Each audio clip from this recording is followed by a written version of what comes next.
Today, we're going to explore a fascinating topic: credit repair. I know some of you might be dealing with a less than perfect credit score, and that can be quite frustrating.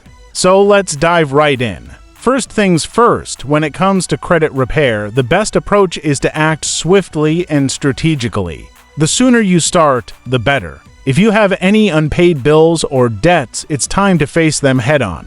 Next up, request a copy of your credit report and review it thoroughly. This report will give you an insight into what areas you need to work on and where you're doing well. It's essential to check for errors or inaccuracies that might be negatively impacting your score. If there are any discrepancies found, file a dispute with the relevant credit bureaus immediately. Now let's talk about payment history. It constitutes about 35% of your overall credit score. Always ensure that your bills are paid on time. Even if you can't pay in full every month, make sure to make partial payments or at least the minimum amount due before the due date. This shows lenders that you're responsible and proactive with your finances. Finally, don't overlook the importance of maintaining a good credit utilization ratio. This is the percentage of your total credit limit that you're using at any given time. Aim to keep this under 30%.